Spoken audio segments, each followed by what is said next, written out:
BBC বাংলার অধিবেশন প্রবাহতে আপনাদের স্বাগত। আজ আপনাদের সাথে লন্ডন স্টুডিও থেকে আছি মানসী বড়ুয়া। আবারও মধ্যপ্রাচ্যে ভয়াবহ তৃতীয় বিশ্বযুদ্ধ শুরু হয়ে গেল। মার্কিন যুক্তরাষ্ট্র এবং ইসরায়েলের মধ্যে না মেলায় নতুন করে তারা লেবাননে আক্রমণ চালাতে চাইছে। এরই পরিপ্রেক্ষিতে দখলদার ইসরায়েলি সন্ত্রাসীদের বিরুদ্ধে কঠোর পদক্ষেপ নেওয়ার হুঁশিয়ারি দিয়েছে ইরান।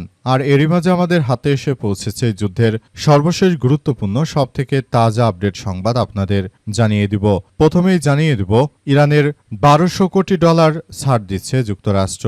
ইরানের উপর থেকে আংশিকভাবে তেল নিষেধাজ্ঞা প্রত্যাহার করতে এবং আগামী দিনগুলোতে দেশটির $1002 কোটি সমমূল্যের অবরুদ্ধ সম্পদ বা তহবিল মুক্ত করে দিতে সম্মত হয়েছে যুক্তরাষ্ট্র।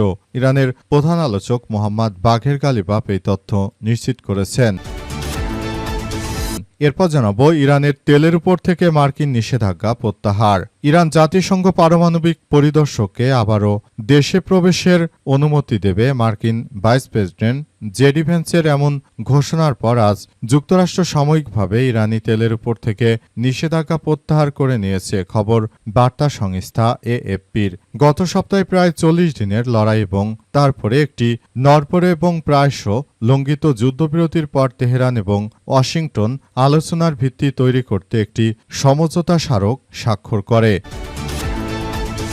এদিকে ইসরায়েল যুদ্ধবিরতি লঙ্ঘন করলে যথাযথ জবাব দেবে হিজবুল্লাহ। ইসরায়েল যুদ্ধবিরতি লঙ্ঘন করলে যথাযথ জবাব দেওয়ার হুঁশিয়ারি দিয়েছে হিজবুল্লাহ। ইরানের প্রেস টিভির খবর অনুযায়ী হিজবুল্লাহর রাজনৈতিক পরিষদের উপপ্রধান মাহমুদ কামাতি সতর্ক করে বলেছেন যে ইসরায়েল যুদ্ধবিরতি লঙ্ঘন করলে তার জবাব দেয়া হবে। এবারে জানাবো গ্যাস কারখানায় ভয়াবহ বিস্ফোরণ, কাতারের রাজধানীতে ভারতীয় পাকিস্তানি সহ নিহত 13, বাংলাদেশি সহ আহত 66। কাতারের প্রধান গ্যাস রপ্তানি প্রতিষ্ঠান রাস লাফান শিল্পাঞ্চল নগরীতে ভয়াবহ বিস্ফোরণে অন্তত 13 জন নিহত হয়েছে। এর মধ্যে ভারতীয় পাকিস্তানি নাগরিক রয়েছে এবং 66 জন আহত হয়েছে। এর মধ্যে বাংলাদেশের নাগরিক রয়েছে। এবং সর্বশেষ জানাবো তিস্তার পানি বিপদ সীমার উপরে। ভারী বৃষ্টি এবং ভারতের গজলডোবা ব্যারেজের সব গেট খুলে দেওয়ায় বাংলাদেশের তিস্তার পানি ডালিয়া পয়েন্টে বিপদ সীমার 1 সেন্টিমিটার উপর দিয়ে প্রবাহিত হচ্ছে। আজ পরিস্থিতি সামাল দিতে ব্যারেজের 44টি জলকপাট সার্বক্ষণিক খুলে পানি নিয়ন্ত্রণ চেষ্টা চালিয়ে যাচ্ছে পানি উন্নয়ন বোর্ড। প্রিয় দর্শক, এতক্ষণ শুনছিলেন সংবাদ শিরোনাম, এবারে বিস্তারিত। তবে তার আগে বন্ধুরা অনুরোধ থাকবে এই সংবাদটিতে একটি লাইক দিন। এই চ্যানেলে আপনি নতুন হয়ে থাকলে আমাদের সংবাদটি দেখতে দেখতে চ্যানেলটি সাবস্ক্রাইব করে রাখুন। কমেন্ট করে বন্ধুরা আপনার মূল্যবান মতামত জানিয়ে দিন আপনি বিশ্বের কোন দেশ থেকে বা বাংলাদেশের কোন স্থান থেকে আমাদের সংবাদটি দেখছেন এবং শুনছেন। আর বন্ধুরা সংবাদটি আপনার সোশ্যাল মিডিয়া ফেসবুকে শেয়ার করে বন্ধুদেরও দেখার সুযোগ করে দিন। আজকের এই সংবাদ সম্পর্কে আপনার মূল্যবান মতামত কমেন্ট করে কমেন্ট বক্সে জানিয়ে দিন। এবারে বিস্তারিত। ইরানের $1200 কোটি ছাড় দিল যুক্তরাষ্ট্র। ইরানের উপর থেকে আংশিকভাবে তেল নিষেধাজ্ঞা প্রত্যাহার করতে এবং আগামী দিনগুলোতে দেশটির $1002 কোটি সমমূল্যের অবরুদ্ধ সম্পদ বা তহবিল মুক্ত করে দিতে সম্মত হয়েছে যুক্তরাষ্ট্র।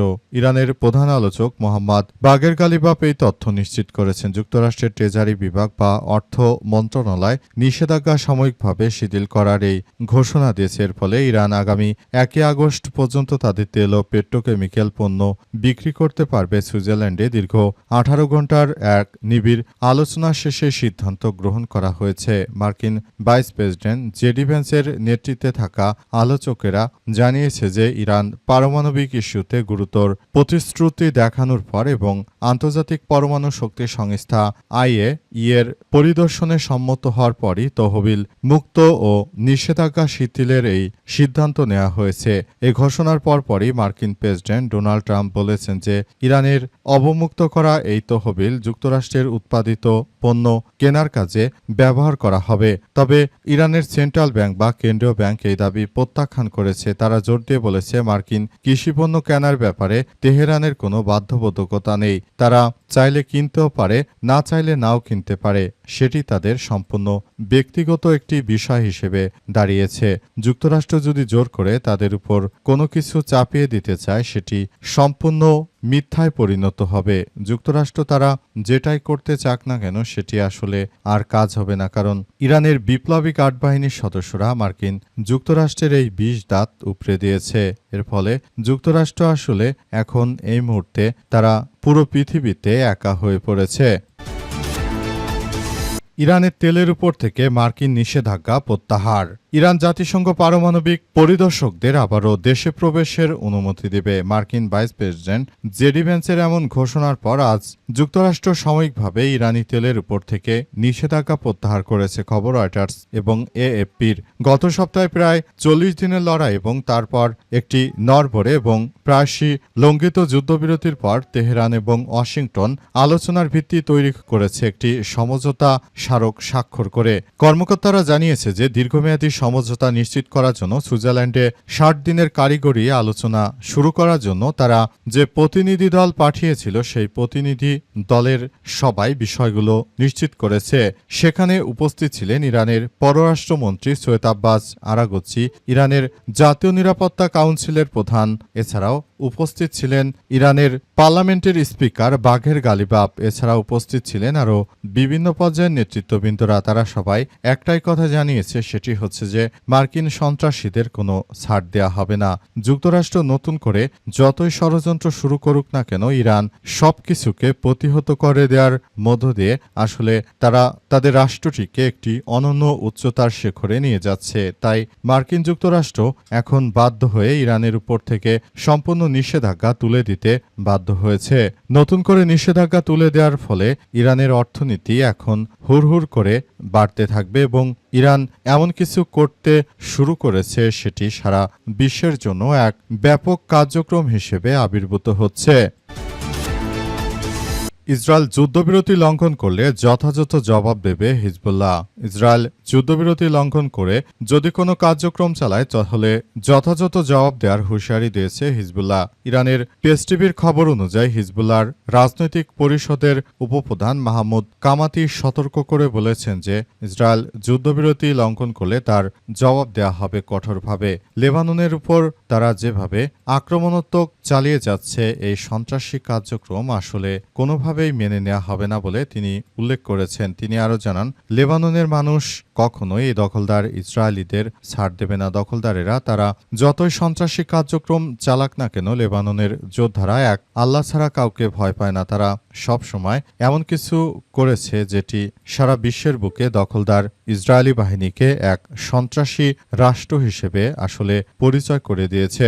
জায়নবাদী সন্ত্রাসীরা তারা মূলত মুসলিম রাষ্ট্রগুলোকে যেভাবে তারা টেরোরিস্ট রাষ্ট্র হিসেবে প্রতিষ্ঠিত করতে চায় তাদের সেই কার্যক্রম কখনোই আসলে সঠিক হবে না। পুরো বিশ্বজুড়ে যে সন্ত্রাসী কার্যক্রম তারা শুরু করেছে সেই বিষয়গুলো আমরা দেখতে পেয়েছি যে জায়নবাদীরা তারা কখনোই মুসলিমদেরকে টেরোরিস্ট হিসেবে প্রতিষ্ঠিত করতে পারবে না, কারণ মুসলিমদের আত্মসম্মান রয়েছে। পুরো বিশ্বজুড়ে তারা মূলত মার্কিন সন্ত্রাসী এবং জায়নবাদী দখলদারদের ধ্বংসস্তূপে পরিণত করার মধ্য দিয়ে তারা এগিয়ে চলেছে এবং নতুন করে সবকিছু আসলে করা হচ্ছে।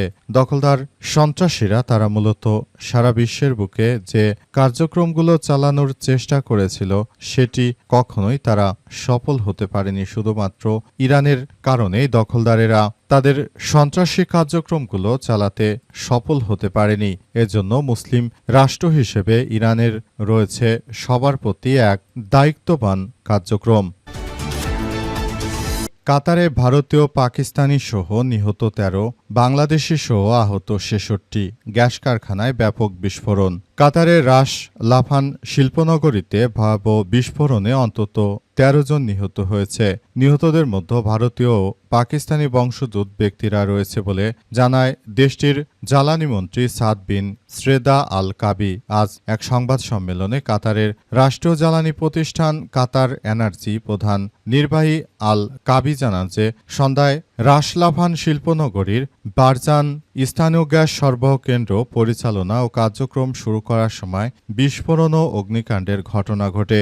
স্থানীয় সংবাদ মাধ্যমের প্রতিবেদনে বলা হয়েছে যে আহতদের মধ্যে ভারত, কাতার, তানজানিয়া, পাকিস্তান, গিনি, নেপাল, বাংলাদেশ, কেনিয়া, নাইজেরিয়ার নাগরিক রয়েছে। আল কাবি জানান যে নিহত ১৩ জনই ভারতীয় ও পাকিস্তানি নাগরিক হলেও এর মধ্যে ঠিক কতজন কোন দেশে তা তাৎক্ষণিকভাবে জানা যায়নি। এদিকে দোহায় অবস্থিত ভারতীয় দূতাবাস এক বিবৃতিতে নিহতদের পরিবারের প্রতি গভীর সমবেদনা জানায়। সামাজিক যোগাযোগ মাধ্যম এক্সে দেওয়া পোস্টে এসব বিষয়ে তারা কথা বলেছে। এক্স পোস্টে তারা উল্লেখ করেছে যে হত্যাকাণ্ডের ঘটনা ঘটেছে সেটি আসলে সবার জন্য এক অনাকাঙ্ক্ষিত ঘটনা ছিল।